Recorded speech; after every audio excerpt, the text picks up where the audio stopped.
एक बार की बात है। एक गांव में रजनी नाम की एक औरत अकेली रहती थी। रजनी अपना घर चलाने के लिए लोगों की मालिश किया करती थी और गांव भर की औरतों को उसकी मालिश बड़ी पसंद थी। एक दिन वो गांव में ही रहने वाली बूढ़ी सविता के घर पहुंचती है। अरे रजनी बेटा, आओ आओ, मैं तुम्हारा ही इंतजार कर रही थी। आज भी मेरी कमर में बड़ा दर्द है, जरा आकर मालिश तो कर देना।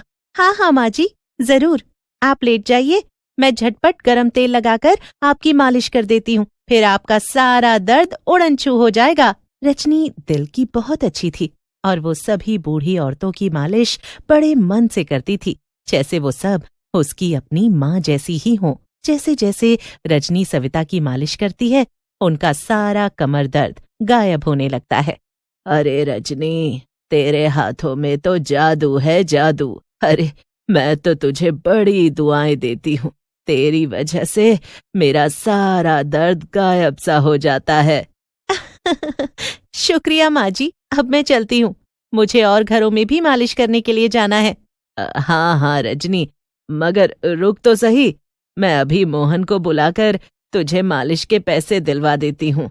अरे नहीं नहीं माँ जी, इतनी जल्दी क्या है, अगली बार आऊंगी तब दे देना। अरे नहीं, रुक जा, बस अभी मोहन को बुलाती हूँ। इतना कहकर सविता मोहन को आवाज लगाती है। मोहन सविता का इकलौता बेटा था, जिसे गांव में हर कोई जानता था। वो एक बड़ा सेठ था, लेकिन सविता स्वभाव की जितनी अच्छी थी, उसका बेटा उतना ही बिगड़ा हुआ और नशेड़ी किस्म का इंसान था। अपनी माँ की आवाज सुनकर वो वहां आता है और कहता है, क्या हुआ माँ, क्यों बुला रही हो? अरे मोहन बेटा, ये रजनी जा रही है, इसे बाहर तक छोड़ाओ और हाँ, इसके पैसे भी दे दो। ओह अच्छा, ठीक है माँ। आओ आओ रजनी, मैं तुम्हें तुम्हारे पैसे दे देता हूँ। हाँ भैया, चलिए। जैसे ही रजनी मोहन के साथ बाहर दरवाजे तक जाती है, मोहन उसका हाथ पकड़ लेता है। अरे रजनी, तुम मुझे भैया मत बोला करो। मैं तो तुम्हारे सैया जैसा हूँ। क्या? ये आप क्या कह रहे हैं? मेरा हाथ छोड़िए, छोड़ दीजिए। आइंदा मेरे साथ बदतमीजी करने की कोशिश भी मत करना, समझ आया तुझे? इतना कहकर रजनी वहां से भाग जाती है, लेकिन मोहन अब बहुत गुस्से में था। वो ये फैसला कर लेता है कि चाहे कुछ भी हो जाए, वो रजनी से अपने अपमान का बदला लेकर रहेगा। इसीलिए उसी दिन वो आधी रात को चोरी छिपे अपने घर से निकलता है और सीधा रजनी के घर के बाहर पहुंच जाता है। अब मैं ये अपने घर से लाया हुआ सोने का हार इस रजनी के घर में छिपा दूंगा और फिर इस पर ऐसा चोरी का इल्जाम लगाऊंगा कि ये दोबारा इस गांव में नजर नहीं आएगी। बड़ी आई थी मुझे धोखा देने वाली। रजनी गहरी नींद में सो रही थी। मौका पाते ही मोहन रजनी के घर में हार छिपा देता है और चुपचाप अपने घर चला जाता है।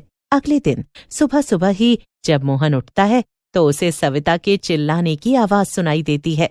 अरे मोहन, सुनो मोहन, जल्दी आओ यहाँ। अरे मेरा सोने का हार कहीं मिल नहीं रहा, मुझे तो बड़ी बेचैनी हो रही है, कहीं चोरी तो नहीं हो गया? क्या चोरी? फिर तो ये जरूर उस रजनी का काम होगा। मुझे तो उस पर पहले से ही शक था। रुको, मैं अभी जाकर उसके घर की तलाशी करवाता हूँ। आप इन सबको नहीं जानती, ये सब गरीब लोग एक जैसे होते हैं। पहले अच्छा बनने का नाटक करते हैं और फिर हमारी मासूमियत का फायदा उठाते हैं। आप यहीं रुको, मैं अभी आता हूँ।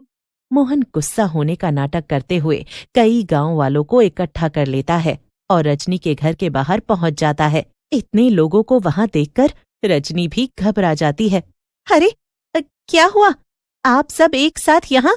कोई बात है क्या? अपने ऊपर चोरी का इल्जाम सुनकर रजनी चौंक जाती है। क्या? ये आप क्या कह रहे हैं? मैंने कोई चोरी नहीं की। मोहन रजनी को धक्का दे देता है और सभी गांव वालों के साथ उसके घर में घुस जाता है। आ, रुक जाओ, तुम सब ऐसे कैसे मेरे घर में घुस रहे हो? मैंने कोई चोरी की ही नहीं, मुझ पर झूठा इल्जाम लगाया गया है। इतनी देर में मोहन गांव वालों के साथ घर की तलाशी लेकर बाहर आ जाता है और उसके हाथ में सोने का हार था। ये सब गरीब ऐसे ही होते हैं, चोर। मेरी भी कुछ दिन पहले पायल गुम गई थी, जरूर इसने चुरा कर बेच दी होगी। ये सब बातें सुनकर रजनी की तो हालत ही खराब हो जाती है। उसे समझ में नहीं आ रहा था कि वो क्या करे और कैसे सबको समझाए। सारे गांव वाले कुछ ही पल में उसके खिलाफ हो गए थे। नहीं नहीं, ऐसा मत करो, मुझे छोड़ दो। जब कोई भी रजनी की बात नहीं सुनता और सब उसे जबरदस्ती गांव से बाहर निकालने लगते हैं, तब रजनी को कोई भी रास्ता नहीं दिखता और वो सामने मौजूद एक कुएं में कूदकर अपनी जान दे देती है। ये देखकर सभी गांव वाले बहुत डर जाते हैं, लेकिन अब वो कर भी क्या सकते थे। सब वहां से चुपचाप अपने घर चले जाते हैं। लेकिन रजनी मरने के बाद एक चुड़ैल में बदल जाती है और उसके अंदर बहुत गुस्सा भरा था। मैंने इन गांव वालों के लिए क्या कुछ नहीं किया, हमेशा ईमानदारी से उन बूढ़ी औरतों की मालिश की। बदले में मुझे क्या मिला? चोरी का इल्जाम, मौत। अब मैं किसी को नहीं छोड़ूंगी।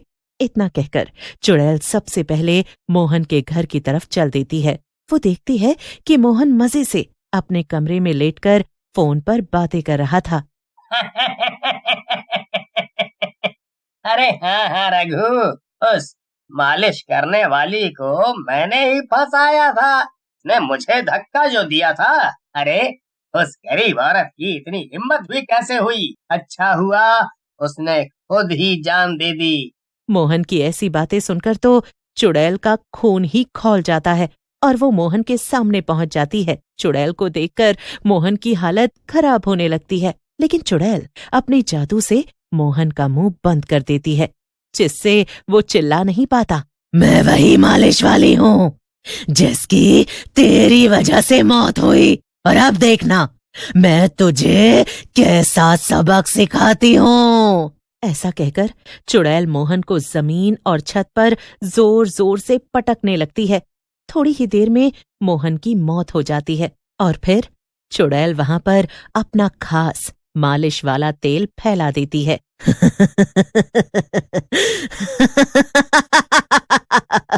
अब मेरे इस खास तेल की वजह से सुबह तक गांव वालों को ये पता चल जाएगा कि मैं वापस लौट आई हूँ।